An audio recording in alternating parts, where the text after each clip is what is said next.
Muy buenas tardes, queridos televidentes de Tele Boyacá, el canal cultural que nos apoya desde la televisión comunitaria, apoyando la cultura en la ciudad y obviamente pues en las comunas 5 y 6, donde tienen sus conexiones directas al canal comunitario, pero también a través del canal YouTube de Tele Boyacá y el canal YouTube de Viva Palabra, pues llegamos, no sé, al mundo entero. Hemos recibido pues muchas veces el acompañamiento de personas, muchas veces de los cuenteros que han estado acá en la ciudad de Medellín y que los hemos invitado a este programa. Entonces quedan ellos como enganchados con el programa y nos han reportado audiencia desde España, desde México, desde Venezuela y de muchas partes más. Entonces para nosotros es maravilloso que estemos llegando a tantas partes y a muchas partes de Colombia, obviamente. Vamos entonces con la programación en Viva Palabra. Recuerden, ya está encima el Festival Local de Cuentería. Medellín sí cuenta y Antioquia también, para que asistan acá en la sala de Viva Palabra, donde estaremos desarrollando todo el festival y puedan ustedes participar de seleccionar los mejores cuenteros de la ciudad para que nos representen en el Festival Internacional de Cuentería entre Cuentos y Flores durante la Feria de las Flores. Entonces vamos con todos los fierros, como decimos, con todos los juguetes. Vamos a estar en este festival, vamos a apoyarlo con toda su energía. Para nosotros es maravilloso. Y en la Feria de las Flores, obviamente, los esperamos a todos ustedes en la programación que próximamente les estaremos compartiendo en todas nuestras redes y en nuestra página web. Bueno, entonces vamos, en esta tarde tenemos también otro invitado especial desde la cuentería. Volvemos con la cuentería para todos ustedes, para que compartamos acá. Este programa viene siendo como un histórico del desarrollo de la cuentería en la ciudad de Medellín, desde que empezamos el programa, pero obviamente desde que empiezan los cuenteros, porque han pasado por acá muchos cuenteros que nos han contado su historia por allá desde 1990 en la cuentería y los cuenteros más actuales.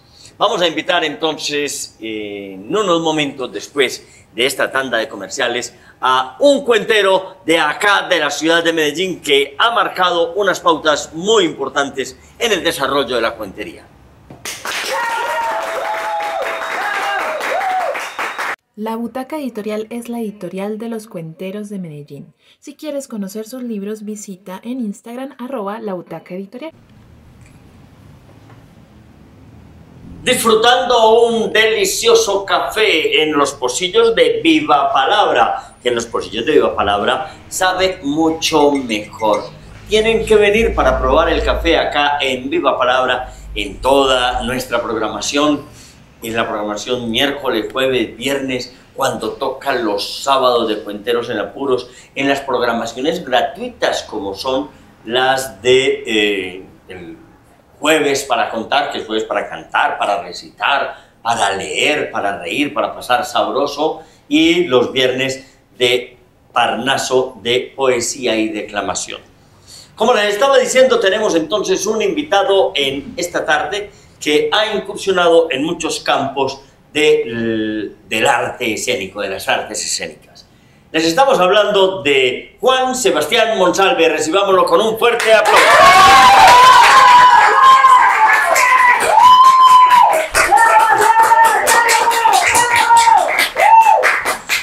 La señora emocionada con la presencia de nuestro invitado. Muchas gracias por su compañía. Sala llena en la grabación de la Corporación Cultural Viva Palabra. Buenas tardes, Juan Sebastián. Bueno, todavía, bueno, está temprano, pero el programa se transmite a las 6 de la tarde por Tele Boyacá. Un saludo a nuestros televidentes. Un saludo a todos, qué bueno estar en este programa con ustedes, escuchando y viendo desde diferentes partes del mundo, desde YouTube y pues de Tele Boyacá, que yo creo que yo llegué a tener Tele Boyacá. Esa era la parabólica que yo tenía hace tiempo, de 20 años. Claro, nace en los canales comunitarios por medio de la parabólica y te iba a preguntar precisamente eso. ¿Vos estuviste cercano en el barrio Boyacá? Yo estudié en el Julio César García y vivía en Las Brisas, en la 113B número algo, no me acuerdo, 64, no sé, algo así, pero ahí por debajo de la iglesia San Gregorio Magno, que está la cancha, y luego estaba la cuadrita, que es esa cuadra infinita por la que no pasan carros, de Las Brisas. Sí, entonces vecino allá en el barrio Boyacá, en el barrio Las Brisas. La gente lo menciona como un solo barrio, Boyacá Las Brisas, pero son dos barrios, el barrio Boyacá y el barrio Las Brisas. Más que como la ruta de buses decía Boyacá Las Brisas, entonces. Pero bueno, Juan Sebastián ha hecho cuentería, ha hecho teatro, es profesor de inglés, de francés, muchos de estos elementos. ¿Por qué te nace esa inquietud por las artes escénicas? Yo creería que fue casi accidente. Yo me enteré del curso de Viva Palabra por otro compañero cuentero, Camilo Sánchez, y yo vine al curso diciendo, pues voy a hacer un curso de cuentería. Yo en ese momento estaba estudiando licenciatura en lenguas extranjeras, y dije, lo peor que puede pasar es que me quede, y pues me quedé. Ya eso van casi 17 años. Yo tomé el curso en Viva Palabra porque eso me servía para algo. Y porque estaba en la época también de estudiar. Yo me he metido en cursos de muchas cosas, de buceo, de masajes, de reflexoterapia, velas, pan, cocina, y cuentería fue uno de ellos. En cuentería he seguido y he continuado el proceso hace ya más de 15 años. Muy bien. Juan Sebastián fue uno de los artífices, creadores e impulsadores de un programa en la Universidad de Antioquia muy interesante que se llama En la Sombra Cuenteros. ¿Cómo fue esa vinculación y esa llegada en la Sombra Cuenteros? Bueno, entonces yo estaba con Camilo Sánchez en el curso en Viva Palabra. Nosotros habíamos conocido la cuentería por medio de La que te cuento, en el Teatro Camilo Torres Restrepo, el teatro universitario.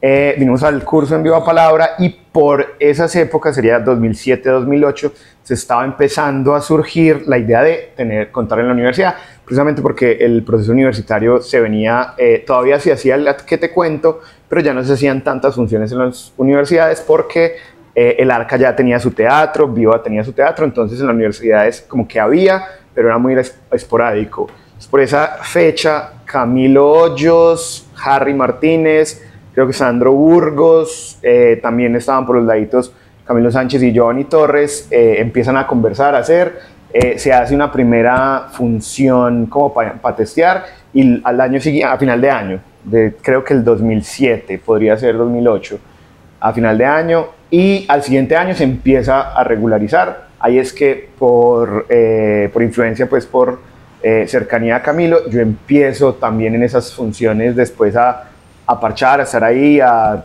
empezar a mover un bafle, a convocar gente. Un día, que usted también cuenta, yo estaba haciendo el taller en Viva Palabra, pero creo que no me había graduado del primer curso por cosas del destino.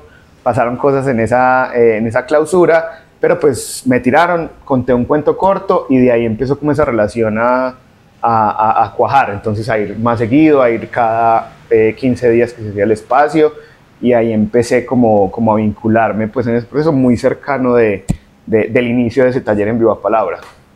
Sí, indudablemente el A qué te cuento marcó un hito muy importante en la cuentería de la ciudad, que fue involucrar muchos jóvenes, porque en Viva Palabra pues habían algunos jóvenes como Maite, como El Parcero, como Cosiaca, muchos jóvenes, pero en su mayoría eran personas adultas y adultos mayores. Y entonces el A qué te cuento impacta mucho en las universidades y surge un gran público y surge una gran cantidad de cuenteros jóvenes universitarios que terminan desarrollando o consolidando el programa de cuentería de la Universidad Nacional, que es programa formal de la universidad, y el programa En la Sombra, que es un programa maravilloso, que no es oficial, digámoslo así, de la universidad.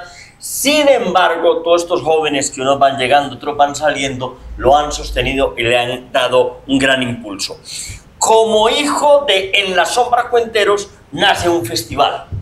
Efectivamente, un año después de empezar como el proceso de las funciones, aparece pues la iniciativa de vamos a crear un festival, vamos a meternos en eso. Lo hablamos como en la reunión de fin de año, como de ese primer año de funciones. Dijimos, bueno, vamos a consolidar esto. Se planeó, se presentó la propuesta a la Universidad de Antioquia, al área de bienestar. Ellos aprobaron la propuesta e hicimos el primer festival universitario organizado por En la Sombra, que es Tales y Contales para Contales y Qué Tales, que era un festival de corte universitario. Entonces invitábamos mayormente a personas que estuvieran involucradas como en ese proceso universitario, aunque también tuvimos cuenteros consolidados como Jota, como Carla, como Mauricio, pero la idea era como tener ese vínculo con la universidad y con los procesos también que se daban en la ciudad. Hubo invitados también nacionales. En esa primera versión hubo invitados de Bogotá, de Bucaramanga, vino Andrés Bravo, el Rolo, por primera vez a la ciudad. También fue algo que vinculó mucho esos otros procesos que sentíamos eran similares, los procesos universitarios en Colombia. Sí, los procesos universitarios han sido muy interesantes. Yo a veces lamento porque los procesos universitarios, los festivales, nacen con una fuerza, con una vibra enorme, casi sin presupuesto, de pura gana de los estudiantes. Y hemos tenido festivales universitarios en todo el país maravillosos. Algunos han madurado, por decirlo de alguna cuestión, y se han convertido en festivales universitarios y han ido terminando. Yo creo que nos hace falta un buen festival universitario en el país, que se vuelva a consolidar alguno de estos festivales. Existe un festival organizado por ASCUN, pero no tiene la fuerza o la vibra que tuvieron, por ejemplo, el Unicuento de Cali, que lo sigue organizando la Universidad Santiago de Cali, pero que ya es un festival de cuenteros veteranos, un montón de cuchitos, vamos allá. Entonces, sería muy importante. Bueno, Sebastián, además de ser cuentero, pues le ha metido el empuje, la garra a la investigación. Contanos de ese proyecto. Efectivamente, yo creo que desde las curiosidades individuales y desde los procesos artísticos que uno va haciendo, yo creo que mis propuestas artísticas siempre han ido en pos de la investigación. ¿Cuál es el asunto? Entender, por ejemplo, que existe la investigación-creación y que de entrada en el proceso artístico y en ese proceso individual que hace uno para montar un espectáculo, básicamente está haciendo una investigación. Yo creo que eso es importante aclararlo, pero pues también existe la investigación en sus formas más académicas, más formales. Pues por allá en el 2014-2015, cuando estábamos con Carla y Jota en el Comité de Cuenteros, surgió una convocatoria de la Secretaría de Cultura en Medellín, que era experiencias exitosas en promoción de lectura, escritura y oralidad, que buscaba precisamente reivindicar, mostrar, documentar estos procesos que hay en la ciudad de oralidad, de escritura y de lectura. Y nosotros desde el comité con Carla, con Jota, pensamos en presentarnos hacia esta propuesta. Hicimos con el grupo, en ese momento era Carla y Alba Luz Sánchez, Carla Verónica Sepúlveda, cuentera, Alba Luz Sánchez desde la lingüística y la investigación.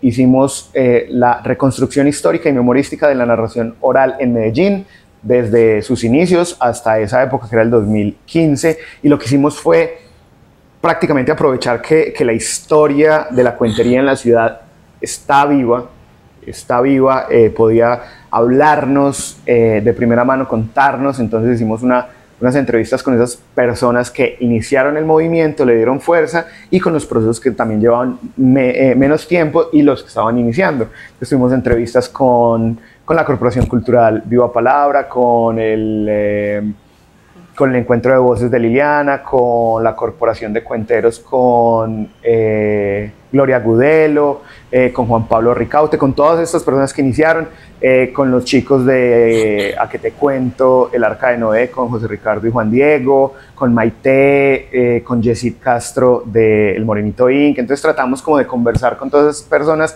que habían hecho parte de ese proceso, y lo que hicimos pues básicamente no solo fue la investigación formal, el documento, el texto que está, que lo pueden buscar en la biblioteca Teresita Vázquez, ahí está el documento, o pues nos buscan y se los mandamos, es un documento que también está en digital, pero no solo con eso, sino que precisamente por las inquietudes era como, bueno, muy bueno tener esto, pero con Carla decidimos también hacer lo que en primera medida se llamó Reconstrucción Histórica y Memorística de la Narración Oral en Medellín, el espectáculo, precisamente jugando como en esta dinámica de, tenemos la parte formal, pero también somos cuenteros y artistas, también es importante dar cuenta desde lo artístico lo que hemos investigado, e hicimos como una especie de mix recopilatorio de cuentos que particularmente habían marcado la historia de la cuentería en la ciudad. Entonces estaba cuentos como El Encomendado de San José, es un cuento de tradición popular, como para mostrar estas formas más tradicionales de cómo se configura la narración oral en la ciudad. Teníamos El Encomendado de San José. No, pues espérese, estoy tratando de hacerlo como por años, si me acuerdo, si no lo mandamos. Entonces estaba El Encomendado de San José, luego teníamos El Amor y la Locura, que es el cuento contable por excelencia. Casi todos los cuenteros, por lo menos alguna vez embalados, lo han contado, pero es un cuento que se construye a partir de eso. Y hay muchas versiones, hay mucha gente que dice, no, eso es de Borges, eso es de García Márquez, eso lo contó yo no sé quién, cuando yo no sé quiéncito, Hay muchas versiones, hay muchas formas, y era como este cuento comodín, ¿cierto? Ese para contar esa transición entre lo tradicional y lo universitario, que era un cuento como de carácter más universitario. Luego continuamos con Principios metafísicos para destapar una lecherita, que es de Alejandro Rojas, un cuentero también de los 2000, de los 90, un cuento muy de esta nueva tradición oral de contar pues los que para esa época éramos jóvenes y cómo nuestras experiencias marcaban. Es un cuento que también está atravesado por el humor, por la comedia, por describir la sociedad que veíamos, que es como uno destapa una lecherita de esta que venía en lata, pues que era toda una aventura. Luego avanzándonos hacia lo más, como las experimentaciones más recientes, decidimos tomar el cuento de Camilo Hoyos, que se llama Y nosotros ahí, que es un cuento corto, a todas medidas, pues es un cuento corto, no toma mucho. En la presentación formal, Camilo alarga el cuento mediante unos mecanismos de presentación de la historia, de repetición, de todas estas cosas, y habla sobre esa violencia de Medellín y de Colombia, que ha sido múltiple, pues no es solo la violencia con B de partidaria, sino esta que ha atravesado este país, esta ciudad. Un cuento muy duro, muy complejo y contundente a la hora de contarlo, y que finalmente se convirtió en el título del espectáculo, que ya no era Reconstrucción Histórica y Memorística de la Narración Oral en Medellín, el espectáculo, sino Y nosotros ahí, porque también nos daba cuenta de eso, del papel finalmente de los artistas y de los cuenteros, de esa labor de estar, contar, ser los que narran esta ciudad. Y como última parte teníamos las posibilidades, entre ellas, por ejemplo, la improvisación, que ha tenido una particularidad, un desarrollo particular en la ciudad, con la Facundia, con Cuenteros en Apuros, con ciertas experiencias que tiene, ciertos espectáculos que se han hecho frente a esta técnica en particular. Entonces ese era como el espectáculo como tal, que da cuenta de esa investigación formal que se hizo. Muy bien, amigos, vamos ahora, después de esta pausa, vamos a escuchar un cuento de nuestro invitado de hoy, porque no se puede ir así incólume sin contarnos uno de sus cuentos con los que va por ahí en festivales, en espacios y en universidades, para que luego hablemos de otras facetas de Juan Sebastián.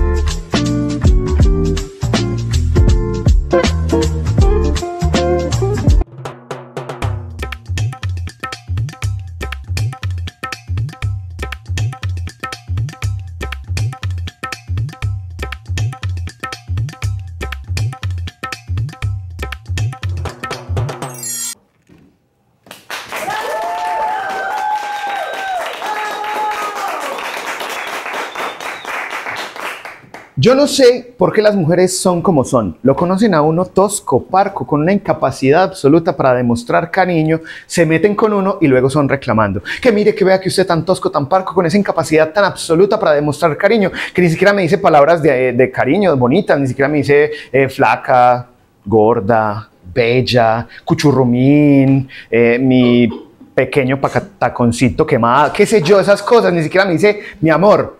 Mira, mujer, efectivamente podría llamarte amor o simplemente jugar con las letras de la palabra y llamarte Roma. Al fin y al cabo, todos mis caminos conducen a ti.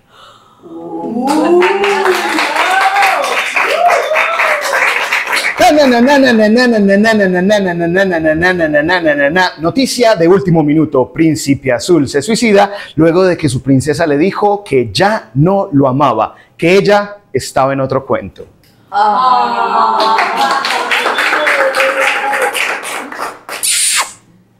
Una vez más, decíale el sapo a su princesa luego de que ésta ya lo había besado 7 veces.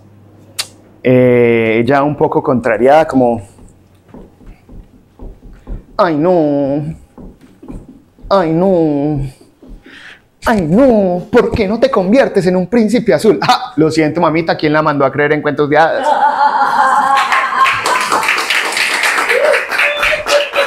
Finalmente, Pinocho se convirtió en un niño de verdad. Y como todo niño de verdad, fue al colegio. Eso le iba muy bien, eso hacía todas las tareas, ganaba los logros, le ponían caritas felices. Y como todo niño de verdad, pasó el colegio y fue a la universidad pública, cuando se podía ir a la universidad pública, y pues ganó todas las materias, no terceriaba, eso cogía clases en las mañanas, le iba muy bien, no pedía que, ay, profe, súbame, que nada, Pinocho, magnífico. Pasó la universidad y se convirtió en un adulto de verdad. Y como todo adulto de verdad, Pinocho consiguió trabajo como funcionario público. Y ahora, cuando Pinocho decía mentiras, no le crecía la nariz, le crecía la cuenta bancaria.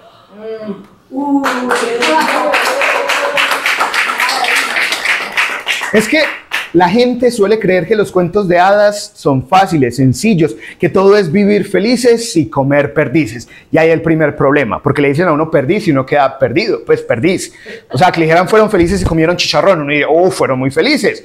Pero no, fueron felices y comieron perdices. Y no todas las historias son así. Y si no, pregúntenle a mi amigo, el lobo. El lobo tiene uno de esos vacíos existenciales que le quedan a uno luego de que las mariposas se han ido con el príncipe azul y con ella.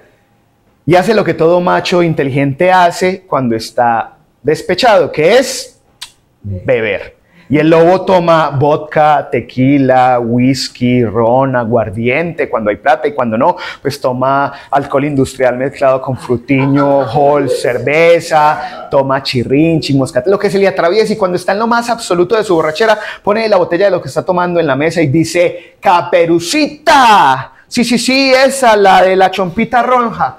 Es una suripanta, es una cualquiera y se puede largar con el príncipe azul que a ella le dé la gana. Pero que yo, el lobo, debo decir que siempre seré el que la mira mejor, el que la oye mejor y, sobre todo, el que se la come mejor.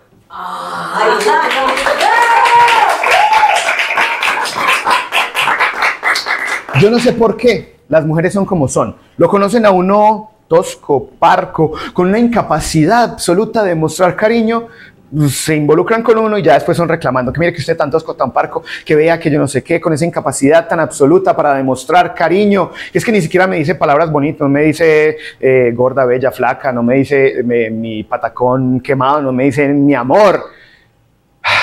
Mira, mujer, efectivamente podría llamarte amor, o simplemente jugar con las letras de la palabra y llamarte ramo. Al fin y al cabo, tú para mí eres como un panquecito a la salida del colegio.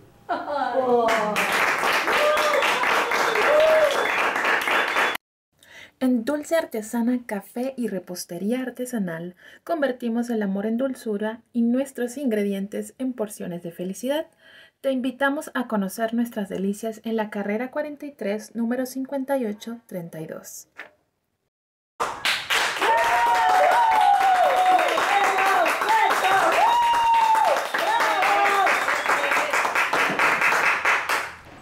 Por ahí nos dicen que si lo bueno breve, 2 veces bueno.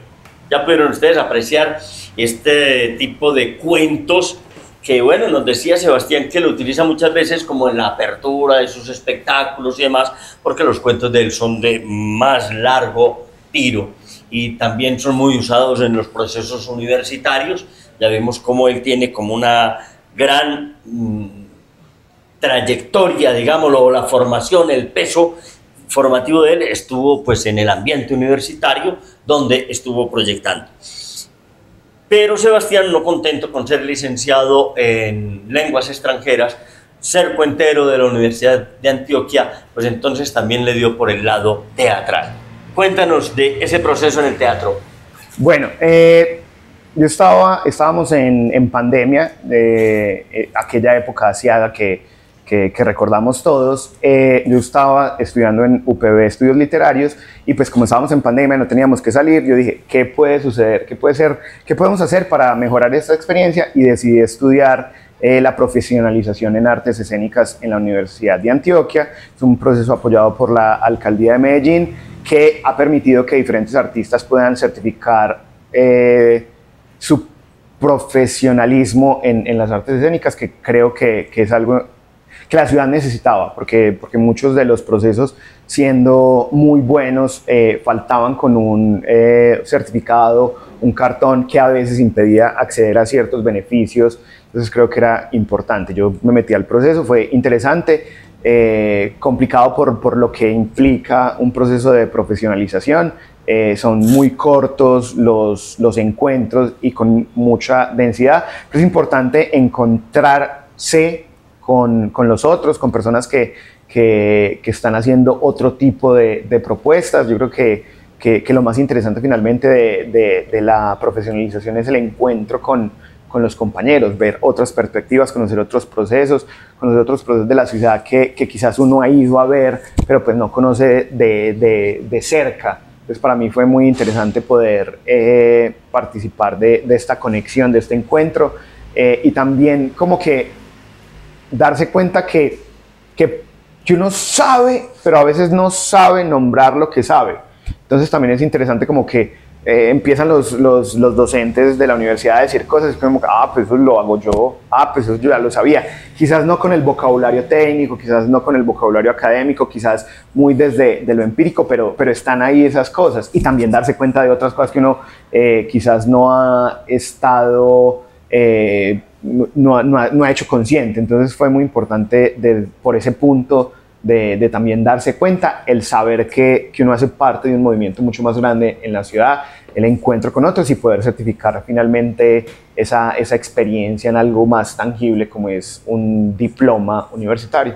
Fue bastante interesante ese proceso. Sí, aunque el título de esta profesionalización era en artes escénicas, la tendencia ha sido que era teatro, ¿cierto? ¿Cómo fue ese proceso y este encuentro con estas otras propuestas de artes escénicas? Es complejo porque yo creo que finalmente cada subarte, cada tipo de técnica, cada diferente manifestación escénica como que busca encontrar. Entonces habían payasos, había un trovador que era comediante, había sí mucha gente de teatro, pero había otra cuentera pues también en el proceso. Liliana estaba ahí.